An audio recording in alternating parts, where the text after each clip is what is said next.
Hello and welcome YouTube. This is Cookie Monster of ProForgeRacing bringing you my second Halo 4 Forge tutorial. This one is to show you how to make smooth double wide maps. And the first thing that you need to know is what objects can you use to make the double wide map. And for those of you who forged in Reach, you probably know, which objects, since most of them are exactly the same. But for those of you who didn't, these are the ones. In the block section, the block 2x4, and in the wall section, the wall double. These are the best ones. The incline section, this first one is the ramp extra large, the ramp extra large, and the second one is the stunt ramp. Both of them work, but you keep in mind you only have 100 total incline pieces. So 100 inclines, 100 blocks, and 50 walls. Now, this piece right here is the ramp bridge extra large, which is right there, and this is the bridge extra large, which is right there. And as you can see, they are pretty much exactly the same, except the ramp bridge is an incline piece, not a bridge piece, and it's bigger than just the regular bridge. But the reason I show these pieces is because they have these little bumps on them, so they're not perfectly smooth. Both of those pieces were capable of using in Halo Reach, but not really in Halo 4. There is one other double wide piece that you can use. It's a little bit harder to use, though. It is the cover glass, which is a decorative piece, so it's more expensive. As opposed to $10, it's $50, but you can still make nice turns and spirals with that piece. But anyways, I'm going to show you how to use the block doubles to show you how to make turns. Now, it's hard to put objects inside the ground. It kind of like bounces you back up, so you kind of have to quickly throw it down and just drop it in there. But if you're going to use the terrain. But pretty much there's three methods to do.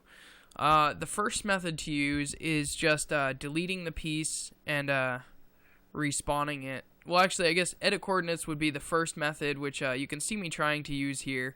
And edit coordinates works, but it doesn't work terribly well, because when you use edit coordinates, sometimes it will raise the piece up too high or down too low. Edit coordinates isn't precise. You can't go up like a little bit at a time, so it's pretty hard. But anyways, you can still, see me trying to use the coordinates here, and it doesn't always line up the piece. It rarely does. So edit coordinates isn't the best option. But a second option you can use is just kind of like deleting the piece and respawning. Sometimes when you respawn it, right here, I just respawn the piece, and it happened to line up perfectly. So sometimes you can do that, and then obviously you have to line up the corners. For those of you who didn't forge in Reach or Halo 3, what you want to do is line up the corners perfectly on the outside of the turn, and always try and turn them each piece turn at the exact same amount, because it will work much better. The turn will look more even if each piece is turned the same amount. If some are turned a lot and some turned a little, the turn will just look not even and lopsided. And obviously you turn it more for a smaller turn and less for a bigger turn. But the third method to use is not really ideal, but it's the one that I found is the most effective. And this method is kind of just lining up the piece besides the height. And the height is pretty much the main part that we have issues with, because there's no fine editing where you can just hold the joystick in like Halo Reach and move slowly up and down. We don't have that option. So the tool you can use that I find most effective is going down or up and just pressing A really quickly and trying to get the height exactly. And it's not ideal, but it's pretty simple. It's pretty easy to do. You just have to quickly press A right after you press up or down. See right there, you can see it got the piece pretty much aligned. If it's still above or below a little bit, then you can just put it down a little bit more and press A again. But A releases the piece, and going up or down, pressing RB or LB, raises or lowers the piece. So if it's a little bit above, then you want to press, LBA, and if it's a little below, you want to press RBA, quickly A right after, because you want to because if you just press LB or RB, it'll raise it way up or way down. But if you press LBA or RBA, it'll raise it up or down, but only until the time that you press A, because as soon as you press A, it will stop raising it up or down. So it's not ideal, but that's pretty much all you have to do. It's pretty simple, and it's not that hard. That's the best method. You could try edit coordinates and try just deleting the piece. But another great tool, by the way, for creating pieces, which I will pretty much show you here, and this method is very effective for making double wide turns as well. I just figured I would show you how to make a turn free-handed, and now I will show you the next tool, which is a pretty neat tool. And that tool is duplicating the item. What you can do is either go to your options menu and hit duplicate item, or simply on the D-pad, all you have to do is press down, and it will create the object that you just created, but it will create it at the exact same angle that the piece before it was at. Also, magnets. Go to your options and hit turn magnets on. This will help a lot. As you can see, the piece is kind of like bouncing around because it's getting stuck to the other one.